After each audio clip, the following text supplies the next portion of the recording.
एक पुरानी फैक्ट्री में कुछ मजदूर अपनी समस्याओं के समाधान के लिए एक आंदोलन शुरू करते हैं। वे अपने मालिक से बात करना चाहते हैं, लेकिन वहां सुरक्षा गार्ड उनको बाहर ही रोक देते हैं। गार्ड हथियारों से लैस होते हैं। पहले मजदूर शांत रहते हैं, लेकिन जब एक मजदूर गार्डों पर पत्थर फेंकता है तो वहां लड़ाई शुरू हो जाती है। लड़ाई के बीच मालिक मेगाफोन से घोषणा करता है और दो मजदूरों को अपने पास बातचीत के लिए बुलाता है, लेकिन आंदोलन का नेता सांगाजी को नहीं बुलाया जाता। मालिक कहता है कि बाकी मजदूर घर लौट जाएं। मजदूर उसकी बात मान लेते हैं और वापस लौट जाते हैं। फिर सांगाजी रात को अपने घर लौटता है। वहां उनकी पत्नी और छोटा बेटा संका उनका इंतजार कर रहे होते हैं। संका यह नहीं समझ पाता कि उसके पिता इन झगड़ों में क्यों पड़ते हैं। सांगाजी उसे समझाते हैं कि दुनिया के अन्याय के खिलाफ लड़ना हर इंसान का कर्तव्य है। इसके बाद परिवार सोने चला जाता है। सोने से पहले संका की माँ उसे खिड़कियां बंद करने को कहती है, क्योंकि बारिश हो रही होती है। हालांकि संका बिजली से डरता है, फिर भी वह माँ की बात मान लेता है। फिर 3 दिन गुजर जाते हैं, लेकिन मालिक ने जिन कर्मचारियों को बुलाया था वे अब तक वापस नहीं लौटते। तब सांगाजी अपने साथियों को फिर से इकट्ठा करते हैं, यह पता लगाने के लिए कि आखिर हुआ क्या। एक बार फिर वे सशस्त्र गार्डों का सामना करते हैं और इस बार भी लड़ाई शुरू हो जाती है, लेकिन इस बार सांगाजी का एक साथी उनकी पीठ में छुरा घोंप देते हैं और उनकी जान ले लेते हैं। संगा, जो अपने पिता का पीछा करते हुए चुपचाप ये सब देख रहा होता है, अपने पिता की तरफ दौड़ता है और उनके शरीर के पास पहुंचता है, लेकिन तब तक बहुत देर हो चुकी होती है। तभी अचानक भारी बारिश शुरू हो जाती है। इस दुख और गुस्से में संगा गार्ड की एक ढाल उठा लेता है और उनसे लड़ने की कोशिश करता है, लेकिन गलती से उसके हाथों से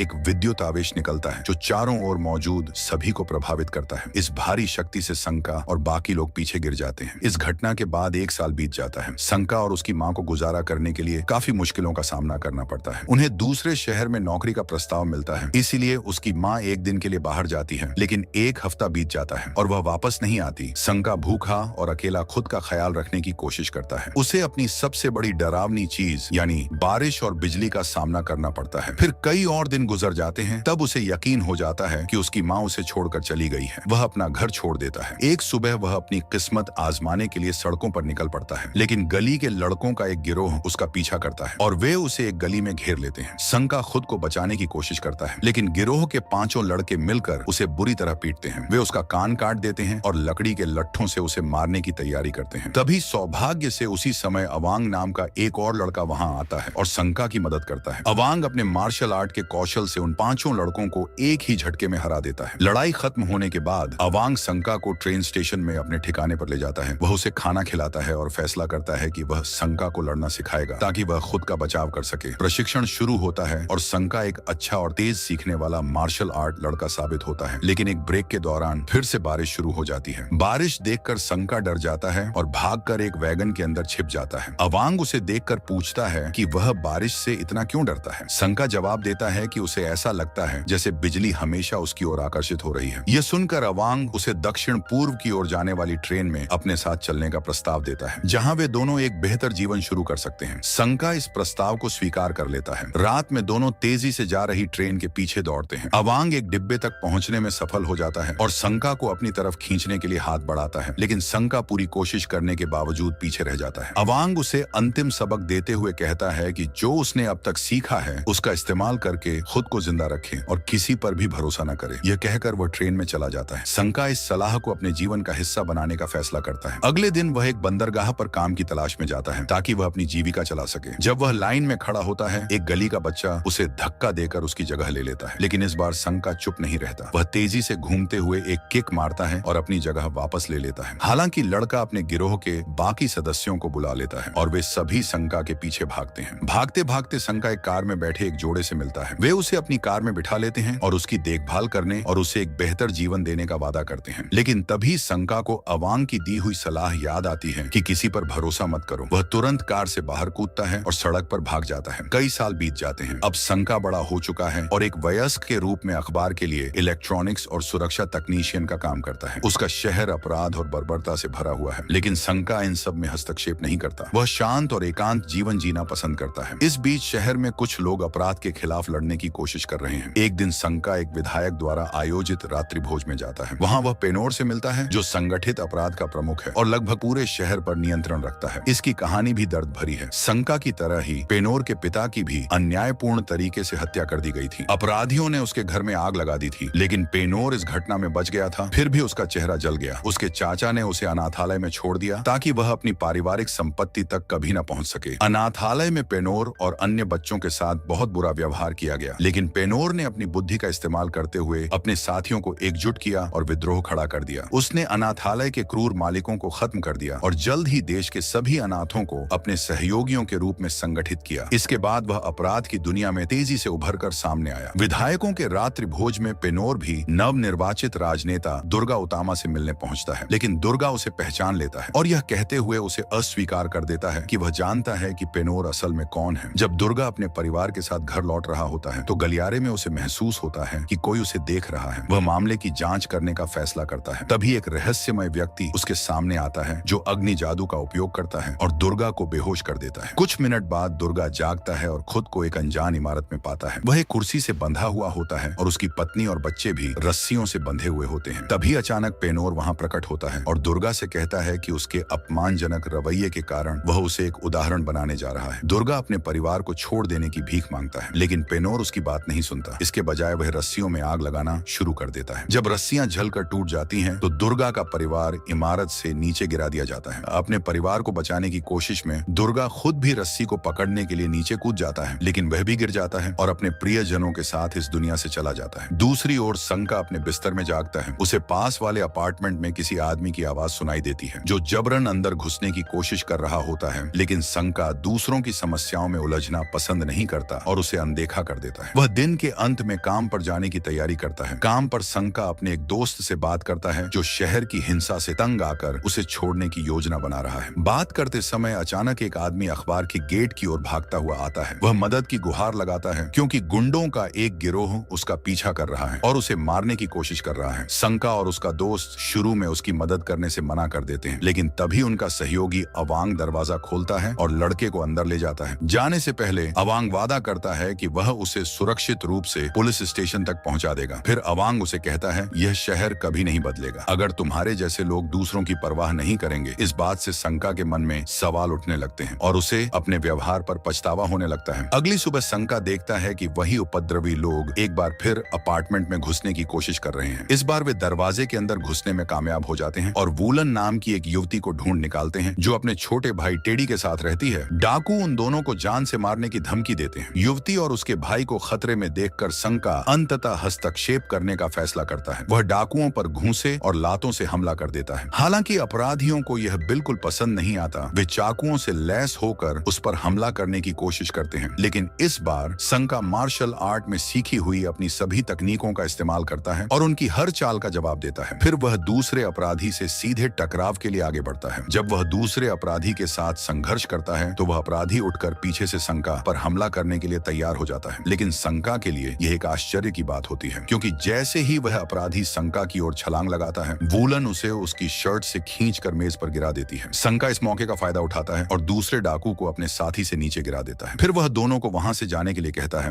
वूलन और टेडी उसकी लड़ाई के कौशल से बहुत प्रभावित होते हैं, लेकिन संका जल्द ही वहां से चला जाता है। बाद में संका एक सुरक्षा गार्ड के रूप में अपना एक और दिन पूरा कर रहा था। जब वह अपनी टॉर्च से निगरानी कर रहा था तो दो डाकू बदला लेने के लिए वापस आ गए। वे अपने साथ कुछ और लोगों को लेकर आए थे। हालांकि सुरक्षा गार्ड समूह का एक बड़ा हिस्सा निपटाने में सफल हो गया, लेकिन जैसे ही और लोग वहां आए वह भागने पर मजबूर हो गया। संका खुद को अकेला पाकर समाचार पत्र प्रेस की ओर भागता है और तंग जगह का फायदा उठाने की कोशिश करता है। हालांकि वह पूरी तरह से गिरोह से बच नहीं पाता और इसलिए लड़ाई के लिए छत पर ले जाता है और गुंडे उसका पीछा करते हुए एक और टकराव शुरू कर देते हैं। इस संघर्ष में संका और गिरोह के बीच घूंसे और लातें चलती हैं। हालांकि अपने मार्शल आर्ट कौशल के बावजूद संका जल्द ही गिरोह के अपराधियों द्वारा गिरा दिया जाता है जो उस क्लब के हैं। वह उसे बेरहमी से पीटना शुरू कर देते हैं। आखिरकार संका गिरोह से लड़ते हुए शक्तिहीन हो जाता और उसका शरीर छत से फेंक दिया जाता है। कोई भी साधारण इंसान उस गिरावट से बच नहीं सकता था, लेकिन तभी भारी बारिश शुरू हो जाती है और कई बिजली के बोल्ट संका पर गिरने लगते हैं। अचानक संका जाग जाता है और अपने शरीर में गिरती हुई विद्युत ऊर्जा को अवशोषित करना शुरू कर देता है। अगले दिन सुबह वह अपने अपार्टमेंट में उठता है। तभी कुछ ही देर बाद दरवाजे पर दस्तक होती है और यह वूलन होती है जो उसे अपने भाई की देखभाल करने के लिए कहती है। इस बीच एक सभा में राजनेता दुर्गा की मौत के बारे में बहस कर रहे होते हैं और वे इस बात पर संदेह कर रहे होते हैं कि पेनोर इसके लिए जिम्मेदार था। हालांकि क्राइम बॉस खुद वहां आता है और अपनी बेगुनाही की पुष्टि करता है। वह सबको यह भी चेतावनी देता है कि वे अपने शब्दों पर ध्यान दें। इसके बाद पेनोर वहां से चला जाता है और उसका सहायक गजुल कहता है कि शहर के राजनेता भविष्य में समस्या बन सकते हैं। हालांकि क्राइम बॉस पहले ही अपनी योजना को अंजाम दे चुका है और चावल के गोदाम में अपने अपने गुर्गों को एक रहस्यमय सीरम इंजेक्ट करने के लिए कहता है। वापस संका के घर पर वह टेडी को बताता है कि वह उसे अपनी बहनों के पास ले जाएगा क्योंकि उसे रास्ते में काम करना है। फिर वह बाजार में वूलन से मिलता है जो अन्य व्यापारियों को इकट्ठा करके सुरक्षा बढ़ाने के लिए एक आंदोलन चला रही है। संका फिर वूलन से अपने भाई को वापस ले जाने के लिए कहता है। तभी वही गिरोह घटना स्थल पर दिखाई देता है जिसने संका को छत से फेंक था। वे संका को अब भी जीवित देखकर हैरान हो जाते हैं और उसे शहर की सड़कों के माध्यम से पीछा करना शुरू कर देते हैं। संका भागने की कोशिश करता है लेकिन जल्द ही वे उसे घेर लेते हैं और उसे फिर से उनके साथ लड़ने के लिए मजबूर कर देते हैं। संका का युद्ध कौशल उसे कई अपराधियों को एक साथ हराने में मदद करता है और वह उनके हमलों को जल्दी से रोकता और उनका मुकाबला करता है। हालांकि अपराधी उसे खत्म करने का फैसला करते हैं और उस पर कुल्हाड़ियां फेंकते हैं, लेकिन वह अचानक अपने हाथों से बिजली गिराकर डाकू को रोक देता है। एक पल के लिए वह अपने शत्रुओं पर बिजली का डिस्चार्ज छोड़ता है और उन्हें दूर धकेल देता है जिससे वे चौंक जाते हैं। लेकिन जब संका फिर से बिजली की किरण छोड़ने की कोशिश करता है तो कुछ नहीं होता। इसलिए वह डाकू के लकड़ी के डंडे में से एक पकड़ लेता है और इससे वह गिरोह के बाकी सदस्य को खत्म करने में सफल हो जाता है। पूरी लड़ाई वूलन और उसके व्यापारियों द्वारा देखी जाती है जो संका के युद्ध कौशल से प्रभावित होते हैं, लेकिन वह उन्हें अनदेखा कर देता है और कुछ घंटों बाद वहां से चला जाता है। काम पर जाते समय वह एक दोस्त से बात कर रहा होता है और कहता है कि एक पल के लिए उसे लगा कि उसके पास विशेष शक्तियां हैं। इसके तुरंत बाद वूलन वहां आती है और संका से कहती है कि वह बाजार में वापस चले क्योंकि सभी लोग मानते हैं कि वह एक नायक है और शहर की रक्षा करेगा। लेकिन संका यह कहकर मना कर देता है कि उसके पास कोई भी सुपर पावर्स नहीं है। लेकिन वूलन कहती है कि सभी लोग देख सकते हैं कि बिजली गिराने के साथ साथ उसकी लड़ाई में लगी चोटियां भी ठीक हो गई हैं। इसके बावजूद वह मदद करने से मना कर देता है। वूलन और उसके साथी संका के इस रवैये से निराश होकर वहां से चले जाते हैं। लेकिन दुर्भाग्य से जब संका अपना काम खत्म करके घर लौटता है तो वह देखता है कि बाजार आग की लपटों में घिरा हुआ है। वहां लोगों की चीख पुकार मची होती है और कई दुकानदार घायल हो गए होते हैं। वूलन उसे बताती है कि इस अन्याय के सामने वह लोगों की मदद करने से मना नहीं कर सकता। उसका मानना है कि यह सब उपद्रवियों के उसी गिरोह ने किया है जिसने पहले उन पर हमला किया था। वूलन संका से कहती है कि उसे उनके नेता गंदा से लड़ने में मदद करनी चाहिए। संका इस बात को लेकर असमंजस में है क्योंकि उसे अपनी शक्तियों की उत्पत्ति और उन्हें नियंत्रित करने का तरीका नहीं पता। फिर भी वह कुछ करने का निर्णय लेता है। उसी रात जब वह काम पर होता है, वूलन और टेडी उससे बात करने आते हैं। तभी तेज गरज के साथ बारिश शुरू हो जाती है। बारिश देखकर संका को अपनी उस रात की याद आ जाती है जब वह बिजली से डरता था और उसने बिजली को अपने अंदर अवशोषित किया था। इस बात को समझने के लिए वह बारिश में चला जाता है। जैसे ही बिजली गिरती है वह एक बार फिर बिजली को अवशोषित कर लेता है, लेकिन यह उसकी ऊर्जा को बढ़ाने के बजाय उसे जमीन पर गिरा देती है। तभी उसका एक सहकर्मी उसकी मदद करने के लिए दौड़ता है, लेकिन जैसे ही वह संका को छूता है बिजली का तेज झटका उसे दूर फेंक देता है। आखिरकार संका को एहसास होता है कि बिजली ही उसे शक्ति देती है। वूलन ये जानने के लिए कि उसकी शक्तियां कितनी मजबूत हैं, लोहे की एक छड़ से संका को मारने की कोशिश करती है, लेकिन संका को कोई दर्द महसूस नहीं होता, बल्कि वह अपनी ऊर्जा को और तेजी से पुनर्भरण करता है। यह देखकर वूलन और टेडी को यकीन हो जाता है कि संका ही उनकी और शहर की रक्षा कर सकता है। इसके बाद वह वूलन और उसके साथियों के साथ एक शादी की पार्टी में गया जहां उनकी योजना गंदा से मिलने की थी। जब वे पार्टी में पहुंचे तो गंदा ने उन्हें देखकर वहां से भागने की कोशिश की। उसके गुर्गे उसे बचाने की कोशिश करते हैं, लेकिन तभी शादी की दुल्हन हस्तक्षेप करती है और यह जानना चाहती है कि क्या हो रहा है। इस बीच बातचीत आगे बढ़ने से पहले पार्टी में कई मेहमानों को अचानक बीमार महसूस होने लगता है। संयोग से ये सभी महिलाएं गर्भवती थीं। जल्द ही खबर फैलती है कि शहर के आसपास कई गर्भवती महिलाएं एक ही समय पर बीमार हो रही हैं। फिर मीडिया को पता चलता है कि यह समस्या पेनोर के गुर्गों द्वारा चावल में इंजेक्ट किए गए एक सीरम के कारण हुई थी। विशेषज्ञों का कहना है कि यह सीरम भ्रूण के मस्तिष्क को प्रभावित करता है, जिससे वे सही और गलत में फर्क करने में असमर्थ हो जाते हैं। इस तरह पेनोर एक अनैतिक और अपराधी प्रवृत्ति वाली पीढ़ी तैयार करने की कोशिश कर रहा था जो भविष्य में उसके आदेशों का पालन करेगी। यह खबर शहर के लोगों को गुस्से में भर देती है और सड़कों पर दंगे और अराजकता फैल जाती है। उपद्रवी लोग इस भ्रम का फायदा उठाकर दुकानों को लूटते हैं और घरों में घुसपैठ करने लगते हैं। इसी रात संका एक मुखौटा पहनकर शहर की सड़कों पर दिखाई देता है। वह उपद्रवियों को रोकने की कोशिश करता है और बड़ी हिम्मत से उनसे लड़ता है। वह काफी आसानी से कई उपद्रवियों को काबू कर लेता है। हालांकि एक ठग उस पर चाकू से हमला करता है जिसमें एक छोटा सा कंटेनर जुड़ा होता है। उस चाकू से हमला करके ठग संका का थोड़ा खून इकट्ठा कर लेता है और भाग जाता है। इधर सुरक्षा गार्ड संका अपने कार्यस्थल पर लौटता है जहां वूलन उसकी चोटों का इलाज कर रही होती है। उसी समय फिर से बारिश शुरू हो जाती है और संका इस मौके का फायदा उठाकर अपनी ऊर्जा रिचार्ज करता है। हालांकि जब वह अपने आसपास देखता है तो उसे एहसास होता है कि उसकी शक्तियों के सक्रिय होने के कारण वह अपने दोस्तों की जिंदगी खतरे में डाल सकता है। इस डर के कारण वूलन आग वांग और टेडी की मदद से संका अखबार के ऑफिस में जो भी सामान उपलब्ध होता है उससे एक सुरक्षात्मक सूट तैयार करता है। अब संका अपराधियों से मुकाबला करने के लिए पूरी तरह तैयार हो जाता है। उसने अपने मुखौटे पर धातु का एक एंटीना लगाया है ताकि वह बिजली को अधिक आसानी से अवशोषित कर सके और अपनी शक्तियों को बेहतर तरीके से नियंत्रित कर सके। मुखौटा पहने और सतर्कता से काम करते हुए संका की कार्रवाई जल्द ही शहर के लोगों का ध्यान आकर्षित करती है। वह अब एक नायक के रूप में पहचाना जाने लगा है। उसकी बहादुरी की खबरें समाचारों में आने लगती हैं और यह सब हाउस ऑफ पीस नामक एक संगठन का ध्यान भी खींचती है। संगठन के सदस्यों में से आरविन, जो विधायकों में से एक है, अनैतिकता सीरम की जांच करने और नकाबपोश नायक की पहचान का पता लगाने का प्रस्ताव रखता है। एक रात की लड़ाई के बाद सांका थक कर सोफे पर सो जाता है। सुबह जब वह उठता है तो देखता है कि वूलन उसके लिए धीरे धीरे नाश्ता बना रही है। वूलन अब धीरे धीरे संका से जुड़ने लगती है। नाश्ता बनाने के बाद वह कमरे से बाहर जाती है, लेकिन बाहर उपद्रवियों के एक समूह का सामना करती है। संका यह देखकर तुरंत वूलन की मदद के लिए दौड़ता है, लेकिन वह समूह कहता है कि वे लड़ने नहीं आए हैं, वे यह बताने आए हैं कि बाजार में आग लगाने वाले वे नहीं थे। वे कहते हैं कि यह एआई सुलान था, जो एक प्रसिद्ध वायलिन वादक है। उनका दावा है कि उन्होंने उसे उसी रात बाजार में देखा था और वही इस घटना के लिए जिम्मेदार हो सकता है। यह सुनने के बाद संका थिएटर जाता है, जहां वायलिन वादक उस शाम प्रदर्शन करने वाला है। शो के बाद संगीतकार पिछले दरवाजे से बाहर निकलता है, लेकिन तभी नकाबपोश नायक उसके सामने आता है। संका उससे पूछता है कि उसने बाजार में आग क्यों लगाई। जवाब में वायलिन वादक वायलिन स्टैंड के अंदर से एक ब्लेड निकालता है और संका पर हमला करता है। हालांकि संका अपनी अलौकिक सहन शक्ति के कारण सुरक्षित रहता है। इसके बाद उनके बीच एक गहन लड़ाई शुरू हो जाती है। संका अपने मार्शल आर्ट कौशल के कारण जल्दी ही लड़ाई में बढ़त हासिल कर लेता है। लड़ाई के दौरान वह वायलिन वादक की छाती पर एक अजीब निशान देखता है। यह देखकर कि वह संका से मुकाबला नहीं कर सकता है, वायलिन वादक सड़क पर भागने लगता है, लेकिन भागते समय वह एक तेज रफ्तार कार को अपनी ओर आते हुए नहीं देखता और कार से टकराकर बुरी तरह कुचल जाता है। अगले दिन पेनोर को वायलिन वादक की मौत की खबर मिलती है। वह जानता है कि वायलिन वादक उसके संगठन के सबसे वफादार लोगों में से था और अनाथों द्वारा गठित उसकी लीग का सदस्य था। इसलिए पेनोर संका से बदला लेने की योजना बनाता है, जिसने उसके सहयोगी को खत्म कर दिया और साथ ही वह शांति के घर के सभी सदस्यों से भी बदला लेना चाहता है। इसके लिए पेनोर लीग के अन्य 9 अनाथों को बुलाता है। इन अनाथों को उनके अनोखे नामों से जाना जाता है, जैसे कि चिकित्सक, नर्स, लोहार, चित्रकार, छात्र, रसोईया, मॉडल और मूर्तिकार। सभी अनाथ पेनोर के आह्वान पर ध्यान देते हैं और एक एक करके गुप्त संगठन के राजनेताओं और पत्रकारों को खत्म करना शुरू कर देते हैं। अनाथों में से एक नर्तक, जो अपने सिर के पीछे एक मुखौटा पहनता है, रविन पर उसकी कार से हमला करता है। रविन के सुरक्षा गार्ड पूरी कोशिश करते हैं, लेकिन नर्तक उनकी क्षमता से कहीं अधिक शक्तिशाली साबित होता है। एक एक करके सुरक्षा गार्ड खत्म हो जाते हैं और अंततः नर्तक विधायक रविन को खत्म करने के लिए आगे बढ़ता है, जो खुद को बचाने के लिए कार में बंद कर लेता है। नर्तक धीरे धीरे नाचते हुए कार की ओर बढ़ता है और ठीक उसी समय सेना अपनी सुपर हीरो पोशाक में वहां आ जाती है। वह नर्तक को सीधा मुकाबला करने के लिए चुनौती देता है। सेना का कौशल और उसकी चालें नर्तक को इतनी प्रभावित करती हैं कि संघर्ष के दौरान उसका मुखौटा गिर जाता है और आखिर में सेना ने अपनी ताकत से उसे फेंक दिया। यह देखकर कि नायक उसकी सोच से भी ज्यादा शक्तिशाली है, नर्तकी वहां से भाग निकली। बाद में सेना उस मुखौटे की जांच करता है और पाता है कि उस पर वही प्रतीक बना है जो उसने वायलिन वादक की छाती पर देखा था। यह प्रतीक पेनोर लीग का प्रतिनिधित्व करता था। आरविन को जिसे सेना ने बचाया था, वह नायक का धन्यवाद करता है। हालांकि सेना घटना स्थल से चुपचाप निकल जाता है, लेकिन उसका यह वीरतापूर्ण कार्य आरविन को अनैतिकता सीरम के खिलाफ एक मारक तैयार करने के लिए वोट देने के लिए प्रेरित करता है। वोट पास हो जाता है और मारक का उत्पादन शुरू किया जाता है। इसे शहर के सभी निवासियों के बीच वितरित किया जाने लगता है, लेकिन समस्या यह है कि इस मारक का उत्पादन जिस कंपनी ने संभाला है वह पेनोर की सहायक कंपनी है। असल में यह कंपनी मारक के नाम पर सीरम को और अधिक शक्तिशाली बनाने वाले पदार्थ का उपयोग करने की योजना बना रही है। हालांकि आरविन ने एहतियात के तौर पर मारक का विश्लेषण करने के लिए एक निजी प्रयोगशाला को आदेश दिया था। जांच के बाद पेनोर की योजना का भंडाफोड़ हो जाता है। आरविन तुरंत अपने सहायक को टीकाकरण केंद्रों को सूचना देने और नकाबपोश नायक का पता लगाने का निर्देश देता है। पेनोर के लोगों को संका की गुप्त पहचान का पता चल जाता है और वह उसे उसके काम की जगह का फोन नंबर भेजता है। आरविन उस जगह पर कॉल करता है और संका से बात करने में कामयाब हो जाता है। वह उसे पेनोर की बुरी योजना के बारे में आगाह करता है। संका अब नकाबपोश नायक के रूप में पेनोर को रोकने का फैसला करता है, लेकिन इसके पहले कि वह कोई कदम उठा सके, पेनोर खुद उसकी गुप्त पहचान को उजागर कर देता है और अखबार में उसकी असली पहचान छपवाता है, जिसे देख संका उन्हें खुली चुनौती देता है। बिना अपनी शक्तियों का सहारा लिए वह सबसे पहले मॉडल और शेफ का सामना करता है। नायक दोनों से एक साथ लड़ता है और कुछ संघर्ष के बाद मॉडल को एक गहरे गड्ढे में गिराने में कामयाब हो जाता है। लेकिन तभी मूर्तिकार अपने चिमटी और हथौड़े के साथ और चित्रकार जो अपनी ताकत ताकतवर मुट्ठी को हथियार के रूप में इस्तेमाल करता है वहां आ जाते हैं। ये दोनों शंका के लिए उम्मीद से ज्यादा मुश्किल साबित होते हैं, जिससे लड़ाई को जारी रखना उसके लिए कठिन हो जाता है। हालात और भी खराब हो जाते हैं जब छात्र भी लड़ाई में शामिल हो जाता है। वह अपने बैकपैक को एक लचीली लड़ाकू नली की तरह इस्तेमाल करती है। इसके बाद लोहार अपनी 2 लंबी और तेज तलवारों के साथ वहां आता है। वह एक साथ शंका पर हमला करते हैं। वे अपनी लंबी दूरी के हथियारों से उसे काबू में करने की कोशिश करते हैं। सेना अपनी दूरी बनाए रखने का प्रयास करता है, लेकिन तभी लीग के 2 और सदस्य नर्तकी और नर्स उसे घेर लेते हैं। नर्तकी से वह पहले लड़ चुका है और नर्स खंजर को हथियार की तरह इस्तेमाल करती है। इतने सारे दुश्मनों के बीच शंका खुद को थका हुआ और कमजोर महसूस करने लगता है। वह मुश्किल से खड़ा हो पाता है, लेकिन आराम करने का समय नहीं है। वह देखता है कि वूलन, टेडी और आंग को खलनायक पेनोर और उसके अनाथों ने छत पर बंधक बना लिया है। शंका छत पर पहुंचकर अपने दोस्तों को बचाने की मांग करता है, लेकिन पेनोर पर कोई असर नहीं होता। तभी रसोइया बिना हिचकिचाए गंग की पीठ में छुरा घोंप देता है। मरने से पहले गंग शंका से कहता है कि उसकी असली ताकत हमेशा उसके अंदर थी। वह उसे इसे पूरी तरह इस्तेमाल करने के लिए प्रेरित करता है। गंग की मौत और उसके अंतिम शब्द नायक को और अधिक प्रेरित करते हैं। वह अपने शरीर से आसमान से बिजली को अवशोषित करने में सफल होता है और पहले से कहीं ज्यादा शक्तिशाली बन जाता है। अब वह सभी अनाथों का सामना करने के लिए तैयार है। वह एक एक करके सभी को आसानी से हरा देता है, लेकिन जब सम्मोहन चिकित्सक की बार आती है तो वह नायक को अपने जादू से उसे सपनों में सोने के लिए मजबूर करता है। शंका अपने पुराने घर में अपने माता पिता के साथ सोफे पर बैठा हुआ देखता है और वे वादा करते हैं कि वे उसे कभी नहीं छोड़ेंगे, लेकिन शंका जल्दी ही समझ जाता है कि यह सब एक धोखा था। वह खुद को हकीकत में वापस लाता है और लोहार के हमले को रोकने के लिए समय रहते तैयार हो जाता है। फिर वह एक ब्लेड पकड़ता है और अधिक बिजली को बुलाता है, जिससे लोहार की तलवार टूट जाती है और एक ऊर्जा की लहर लोहार और सम्मोहन चिकित्सक को मारकर खत्म कर देती है। यह देखकर कि उसके साथी लगभग सभी खत्म हो चुके हैं, पोर्ड अपनी पीठ में छुरा घोंपने की कोशिश करता है, लेकिन तभी आर्विन छत पर दिखाई देता है और खलनायक को उसके आखिरी क्षणों में गोली मार देता है। पेनोर अपने आखिरी डॉल्फिन को चित्रकार को भेजता है और कहता है कि अनैतिकता सीरम के साथ उसकी योजना पूरी हो जाएगी। हालांकि सेना कहता है कि वह उसे रोक देगा और फिर मारक ले जाने वाली कार को ढूंढने के लिए अपनी मोटरसाइकिल पर निकल पड़ता है। नायक उसे खोजने में सफल हो जाता है और उसे खींचकर कार से बाहर निकालता है, लेकिन चालक एक पिस्तौल निकालकर उसे गोली मार देता है, जिससे वह बाइक से गिर जाता है। दुर्भाग्यवश एक और रहस्यमय नायिका सड़क पर दिखाई देती है और अपने दुपट्टे से कार को रोकने की कोशिश करती है, जिससे वह राजमार्ग पर पलट जाती है। इसके बाद सेना वाहन तक पहुंचता है और एक शक्तिशाली बिजली का बोल्ट बुलाता है, जो न केवल कार में मौजूद एंटीडोट्स को नष्ट कर देता है, बल्कि टीकाकरण केंद्र में मौजूद लोगों को भी नष्ट कर देता है। दिन को उसके द्वारा बचाया गया था, लेकिन 3 महिलाओं को अभी भी एंटीडोट का इंजेक्शन लगाया गया था और उनके बच्चे पेनोर की बुरी योजनाओं के अनुसार पैदा होंगे। उसी समय दूर एक संग्रहालय में गंदा गजुल के पास खड़ा है, जिसके पास अपनी खुद की योजनाएं हैं। गजुल ने खुलासा किया कि संग्रहालय की दीवार पर विलोवाक का शरीर रखा है, जो एक शक्तिशाली प्राचीन योद्धा था। उसने उसे पुनर्जीवित करने की योजना बनाई और गंदा की मदद से दीवार को तोड़कर उसका सिर कटा हुआ शरीर निकाला। गजुल ने उसका खोया हुआ सिर पाया और शंका से एकत्र किए गए रक्त से उसे जोड़कर योद्धा को जीवित कर दिया। तभी विलोवाक पूछता है कि गजुल उसे वापस क्यों लाया है और गजुल कहता है कि योद्धा का पुराना दुश्मन वापस आ गया है। वह अभी भी अपनी असली पहचान नहीं जानता, लेकिन वह दुश्मन गुंडाला ठंडर का योद्धा है। यह महान नायक कोई और नहीं बल्कि शंका है, जो बिजली को अवशोषित करने और नियंत्रित करने की अपनी शक्ति को समझता है। यह जानने पर कि विलोवाक ने गजुल को अपनी सेना इकट्ठा करने का आदेश दिया, क्योंकि अतीत के दुश्मनों के बीच लड़ाई शुरू होने वाली है। कुछ दिनों बाद शंका शहर की छतों पर दिखाई देता है। अब आर्यन की मदद से बनाई गई एक बेहतर वर्दी पहने हुए वह अपने शहर को अपराध से बचाने का वादा करता है, बिना इस संदेह के कि वह जल्द ही विलोवाक के रूप में अपनी सबसे बड़ी चुनौती का सामना करेगा। सौभाग्य से उसे रहस्यमय नायिका की मदद मिलती है, जिसकी असली पहचान श्रेया एसई है। वह दूर से सेना को देखती है और जानती है कि निकट भविष्य में उसे एक शक्तिशाली दुश्मन से लड़ने के लिए खुद को उसके साथ जोड़ना होगा।